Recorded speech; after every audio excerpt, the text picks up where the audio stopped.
WhatsApp guys, welcome back once again. दोस्तों, आज की कहानी जो एक्सप्लेन करने जा रहे हैं वो एक गाइड की कहानी है जो अपने कुछ लालची साथियों की वजह से ऐसे लोगों के बीच में फंस जाता है जो उसकी जान के दुश्मन बन जाते हैं। अब कैसे वो खुद को इस अफ्रीकन जंगल में जीवित रखता है, चलिए देखते हैं। ये वो दौर है जब लोग दुनिया के हर कोने से अफ्रीका आया करते थे, वहाँ के लोगों को अपना गुलाम के तौर पर खरीदने के लिए। 19वीं शताब्दी अफ्रीका के लिए एक काला दौर रहा है जिसकी यादें शायद आज भी उनके दिलों में ताज़ा है। यहाँ हम कुछ बड़े लोगों को देखते हैं जो एक किले के बाहर आ रहे थे। उनके पीछे बहुत सारे आदिवासी लोग भी थे। दरअसल ये सभी आज बड़ी हाथियों को शिकार करने के लिए जा रहे हैं, जिसे मारकर ये उसके दांत को बाजार में महंगे दामों में बेचेंगे। और ऐसा करने में इनकी मदद एक जॉन नाम का गाइड करने वाला है। उसे यहाँ के लोगों की भाषा आती है और रास्तों को भी जानकारी अच्छे से, और इसीलिए इनके साथ वाला इन्वेस्टर कह लें या फिर एक बिजनेसमैन, वो उसे लेकर यहाँ पर आए। तो कुछ देर चलने के बाद ये लोग एक जगह रुकते हैं जहाँ पर क्लार्क जॉन से कहता है कि क्यों ना तुम स्लेवरी का काम शुरू कर दो, आजकल इसमें बहुत पैसे मिलते हैं। लेकिन जॉन ऐसा नहीं था, वो उन ब्लैक लोगों की मजबूरियों को समझता है, इसलिए वो उसे कहता है कि मुझे इन सब के बारे में नहीं पता, मेरी तो ये आखिरी ट्रिप है, इसके बाद मैं अपने गांव चला जाऊंगा जहां पर मैं अपने फार्म खोलने वाला हूं और हंसी खुशी अपनी आने वाली जिंदगी को जीऊंगा। इसके बाद अब ये लोग अपने शिकार की ओर निकल जाते हैं। बीच में इनका सामना एक आदिवासी ग्रुप से होता है जिसके अंडर ये एरिया आता था। वो उनसे अच्छे से बात करते हैं और मना करते हैं कि वो शिकार ना करें, वरना ऐसे में सारे जानवर एक एक करके खत्म हो जाएंगे। लेकिन क्लार्क उनकी बातों को नहीं सुनता। हालांकि जॉन उसे समझाता है कि हमें दूसरे रास्ते से चलना होगा, यहाँ से जाना ठीक नहीं है। तो क्लार्क कहता है कि ये भिखारी लोग हैं और इन्हें मैं अच्छे से जानता हूँ, कुछ मांस का टुकड़ा इन्हें भी दे देना। जिसके बाद वो उस आदिवासी ग्रुप के सरदार को धक्का मारकर आगे चला जाता है, जो कि उसे अच्छा नहीं लगता और ये आप उसके चेहरे से भी साफ पता लगा सकते हैं। अब वो इसकी बेइज्जती का बदला जरूर लेकर रहेगा सही समय पर। और इधर वो लोग शिकार पर लग जाते हैं और एक एक करके कई हाथियों को मार गिराते हैं। फिर उनकी स्किन और दांत को बाहर निकाल लेते हैं और उन्हें साफ करने का प्रोसेस शुरू कर दिया जाता है। जब ये काम हो रहा था तो क्लार्क बैठकर खाना खा रहा होता है। वो अपनी निशानीबाजी की तारीफ जॉन से करता है कि कैसे उसने एक शॉट में कई हाथियों को गिरा दिया। लेकिन इसी बीच जॉन को कुछ आहट सुनाई देती है। वो समझ गया था कि जरूर कुछ ना कुछ गड़बड़ है, इसलिए वो उसे कहता है कि हमें यहाँ से जल्दी चलना चाहिए। उसी थोड़ी दूरी पर हम उन आदिवासियों को भी देखते हैं जो छुपे थे और उन्हें मारने की फिराक में थे। लेकिन क्लार्क अपने लोगों से कहता है कि जल्दी यहाँ से चलो, पर अब तो दोस्तों देर हो चुकी है, क्योंकि वो आदिवासी हमला कर देते हैं और एक एक करके इनके कई लोगों को मार देते हैं। हालांकि जॉन भी उनके कई लोगों को मारता है, क्योंकि अगर वो ऐसा नहीं करेगा तो वो उसे मार देंगे।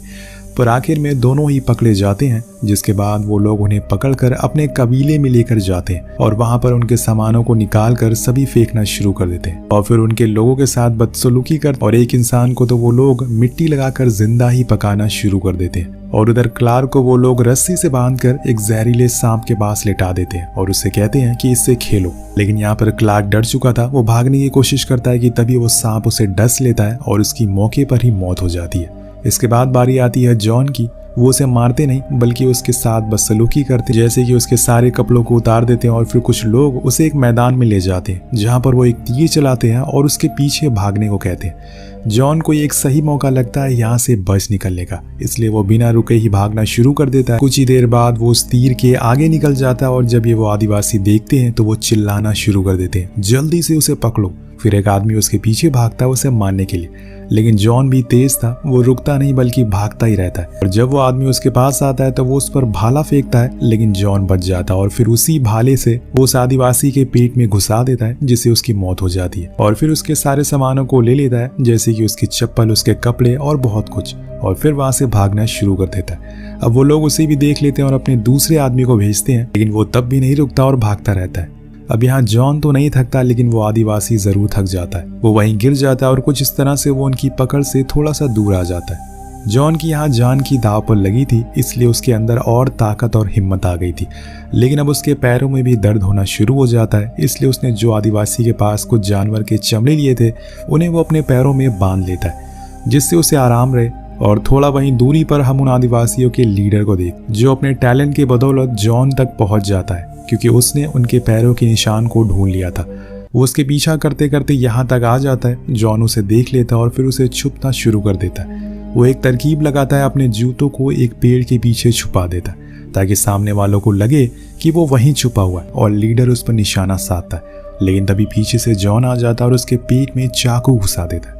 जिससे उसकी वहीं मौत हो जाती है। लेकिन अपने कबीले के लीडर की मौत का बदला अब वो लोग ज़रूर लेने आएंगे, इसीलिए वो चौकन्ना हो जाता है। लेकिन उससे ज़्यादा यहाँ पर उसे कुछ जंगली जानवरों से खतरा था और उसने सुबह से कुछ खाया भी नहीं और ना ही पिया है। तो वो सबसे पहले अपने खाने का बंदोबस्त करता है, जिसके लिए उसे एक बत्तख दिखती है। वो उसके पीछे भागता है लेकिन सफल नहीं हो पाता और भूखे पेट ही उसे आगे बढ़ना पड़ता है। उसे कैसे भी करके इस जंगल से बाहर निकलना है और उस किले तक पहुंचना है, तभी वो बच पाएगा, वरना वो लोग उसे मार डालेंगे। इसलिए वो पूरी रात बस चलता ही रहता है। लेकिन 2 दिन हो जाने के बाद जब उसका शरीर जवाब देने लगता है तो वो आराम करने का सोचता है और रात होने पर एक पेड़ के नीचे सो जाता है। उधर हम उन्हीं आदिवासी को देखते हैं जिन्हें अपने लीडर की लाश मिलती है और वो उसे मरा हुआ देखकर बहुत आक्रोश में आ जाते हैं। अब सभी ठान लेते हैं कि वो अपनी जान जोखिम में डालकर उसे कैसे भी करके पकड़ेंगे और जिंदा ही जला देंगे। इसके लिए वो रात में ही उसे ढूंढना शुरू कर देते हैं। उधर सुबह जब जॉन के मुंह पर एक छिपकली काट लेती है, जिसकी वजह से वो उठ जाता है और वहां से किसी नदी की ओर जाने का सोचता है ताकि वो कुछ पानी पी सके।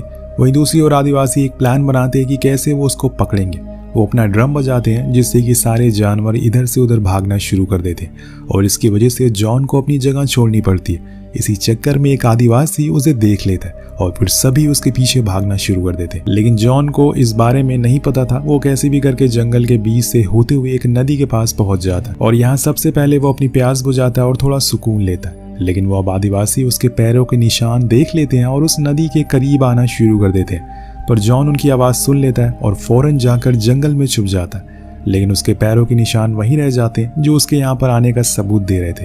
ये चीज़ देखकर वो सारे आदिवासी इधर उधर हो जाते हैं क्योंकि उन्हें यकीन हो गया था कि वो यहीं पर कहीं छुपा हुआ है। वहीं जॉन उनसे ज़्यादा दूर नहीं था। वो उनकी हर एक चीज़ पर गौर कर रहा था। वो सही मौका देखकर एक आदिवासी के पीछे से हमला करता है और उसे मार देता है, जिसके बाद वो दूसरे के पास जाता है। लेकिन इस बारी वो उसे देख लेता है और फिर दोनों में झड़प हो जाती है, जिसमें वो आदिवासी जीत रहा होता है। लेकिन सही मौके पर जॉन मिट्टी उठाकर उसकी आंख में डाल देता है, जिससे वो थोड़ी देर के लिए अंधा हो जाता है और इसी का फायदा उठाकर जॉन उसे भी मार देता है और वहां से भागना शुरू कर देता है। कुछ देर बाद जब वो बचे हुए आदिवासी अपने साथी को मरा हुआ देखते हैं तो वो और गुस्से में आ जाते हैं। अब वो किसी भी हाल में उसे छोड़ने वाले तो नहीं है। वो पूरी तरह से बौखलाया जाते हैं और भागना शुरू कर देते हैं।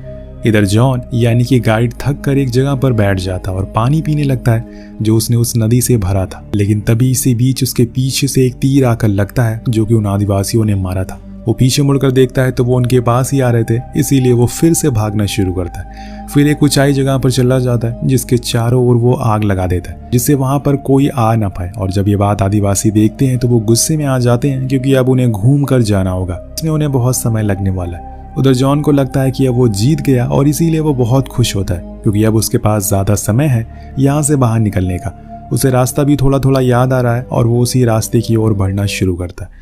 वो धीरे धीरे उस किले तक पहुँच रहा था पर अभी इसमें समय लगेगा, इसलिए वो एक जगह ठहर जाता है और आराम करने का सोचता है। तभी उसे भूख भी लग जाती है और इसीलिए वो ज़मीन से कुछ पेड़ों की जड़ों को खोद कर उन्हें खाता है। लेकिन वो उसे पचती नहीं है और इसीलिए कुछ समय बाद उसके पेट में दर्द होने लगता है और वो वहीं उल्टियाँ करना शुरू कर देता है। और उल्टियाँ होने की वजह से वो कमज़ोरी भी महसूस होने लगती है। लेकिन उसके पास अभी आराम करने का समय नहीं है, वो बस भागे ही जा रहा है। वो पहले तो अपने चारों ओर देखता है कि कहीं कुछ गड़बड़ तो नहीं है और सब कुछ ठीक लगने पर वो फिर से उसी दिशा की ओर निकल जाता है जहां पर उसने उन हाथियों का शिकार किया था। फिर हम 5 आदिवासी को देखते हैं जो जॉन को ढूंढने के लिए निकले हुए हैं। वो अपने खाने के लिए एक जानवर का शिकार करते हैं और फिर उसे मांस को खाते हैं। लेकिन उसी में से एक आदिवासी कहता है कि अब मैं उसका पीछा नहीं कर सकता, मैं थक गया हूँ और वह हमें नहीं मिलेगा क्योंकि वो हमारी पहुंच से बहुत दूर निकल चुका है। लीडर तो पहले से ही इतने गुस्से में था और अब ये चीज उसे और गुस्सा दिला देती है और इसीलिए वो उस पर भाले से हमला करता है जिससे उसकी वहीं मौत हो जाती है। फिर कहता है कि हमारे यहाँ पर कायरों के लिए कोई जगह नहीं है, जब तक मैं उस शैतान को मान नहीं लूंगा और अपने लीडर का बदला नहीं लूंगा मैं चैन से नहीं जीऊंगा। उधर जॉन बस भागे जा रहा है और वो एक ऐसी जगह पर पहुंच जाता है जहां पर सांपों का बसेरा है और सारे ही जहरीले थे, इसलिए वो वहां से पीछे हो जाता है और दूसरे रास्ते से होकर आगे बढ़ता है। उधर वो आदिवासी जो अब बेताब हो रहे थे जॉन को पकड़ने के लिए, इसीलिए वो एक बंदे को वहां पर सबसे ऊंचे पेड़ पर चढ़ने को कहते हैं जहां से वो दूर तक देख सके। उसकी किस्मत अच्छी होती है कि उसे वहां से जॉन देख जाता है जो कि काफी दूर था और इसीलिए ये लोग उसी दिशा की ओर आगे बढ़ने लगते हैं। वहीं जॉन के पास जितना भी पानी होता है वो अब खत्म हो गया था। वो अब किसी नदी की तलाश में होता है, लेकिन उसके अंदर अब इतनी हिम्मत नहीं थी कि वो और चल सके। वो एक जगह पर गिर जाता है कि तभी उसकी नजर दूर खोपड़ी पर पड़ती है, जिसके अंदर से एक सांप निकल रहा था जो कि जहरीला नहीं था। वो उसे पकड़ लेता और फिर उसे जिंदा ही खा जाता है। उसके पास इसके अलावा कोई भी चारा नहीं था। हालांकि उसने ऐसा कुछ पहली बार खाया था, लेकिन इसके बाद उसके अंदर कुछ ताकत आ जाती है और फिर से वो चलना शुरू कर देता है। लेकिन उसे पता नहीं है कि उसके पैर के निशानों को तराशते हुए वो लोग उसके ही पीछे आ रहे हैं। लेकिन तभी उन आदिवासियों के सामने एक मुसीबत आ जाती है। उनके साथी को सांप काट लेता है, क्योंकि वो उसी जगह से गुजर रहे थे जहाँ से कुछ देर पहले जॉन गुजरा था। हालांकि उसका एक साथी उसके जहर को चूस कर निकाल देता है, लेकिन उसके पैर में अभी भी काफी दर्द था।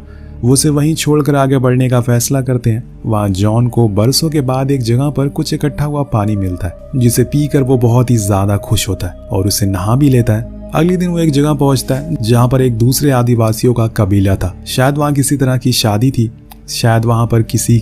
थी, इसीलिए सभी लोग बहुत खुश थे, नाच रहे थे, गा रहे थे। यहाँ जॉन रात होने का इंतजार करता और फिर उनका बचा हुआ खाना चुरा लेता है, जिसके बाद वो उसे थोड़ी दूरी पर सो जाता है। लेकिन अगले दिन उसकी आंख एक बंदूक की गोली की वजह से खुलती है। यहाँ हमें पता चलता है कि अंग्रेजों ने भेजे हुए कुछ लोग यहाँ पर आए हैं जो उन आदिवासियों को पकड़कर उन्हें गुलाम बनाना चाहते हैं। वो पूरे कबीले को जला देते हैं और फिर जितनी भी औरतें, बूढ़े, बच्चे होते हैं उन्हें मारना पीटना शुरू कर देते हैं। जॉन ये सब देख रहा होता है और उससे भी यही लोग पकड़ने वाले थे, इसीलिए वो भागकर झाड़ियों के नीचे छुप जाता है, जहाँ पर उसे एक बच्चा मिलता है जो उन्हीं कबीले के आदिवासियों में से था। वो उस बच्चे को शांत रहने को बोलता है और फिर वहां से भागना शुरू कर देता है। लेकिन इतने में वो लोग उसे देख लेते हैं और उसके पीछे पड़ जाते हैं और तब तक यहाँ पर वो लोग भी आ जाते हैं जो जॉन का पीछा शुरुआत से कर रहे हैं। वो उनके करीब नहीं जाते, क्योंकि उन्हें पता था कि अगर वो उनकी पकड़ में आ गए तो उन्हें भी गुलाम बना लिया जाएगा।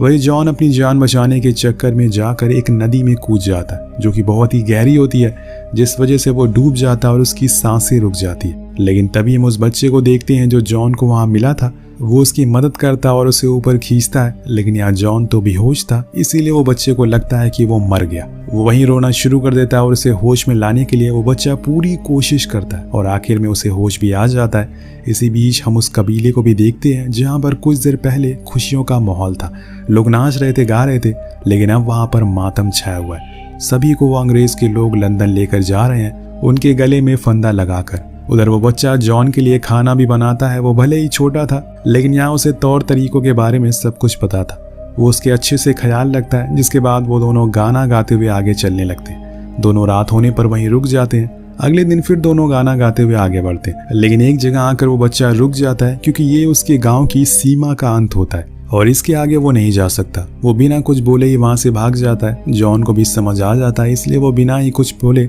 आगे बढ़ने का फैसला करता है। कुछ दिन ऐसे ही चलने के बाद वो उस किले तक फाइनली पहुंच जाता है जहां से इस कहानी की शुरुआत हुई थी। लेकिन तभी वो 4 आदिवासी उसके पीछे फिर से पड़ जाते हैं। जॉन उन्हें देख लेता है और भागना शुरू करता है और आखिर में वो उस किले के बहुत करीब आ जाता है। लेकिन तभी एक आदिवासी उसके पास आकर उसे भाले से मारने वाला था, लेकिन उसकी किस्मत अच्छी होती है। इसी बीच वो किले के गार्ड उसे देख लेते हैं और गोली चलाना शुरू करते हैं। वो आदिवासी उस गोली में मारा जाता और उसे देखकर बाकी आदिवासी जो बच जाते हैं, जॉन उन्हें हाथ हिलाकर दिखाता है शायद वो बाय बोल रहा था और अपनी उन सारी गलतियों की माफी मांग रहा था, जिसके साथ इस कहानी का यहीं पर अंत हो जाता है। आपको कहानी कैसी लगी नीचे कमेंट करके जरूर बताएगा। अगली कहानी कौन सी देखना चाहते हैं वो भी नीचे कमेंट जरूर करिएगा। मिलते हैं अगली वीडियो में। Peace out.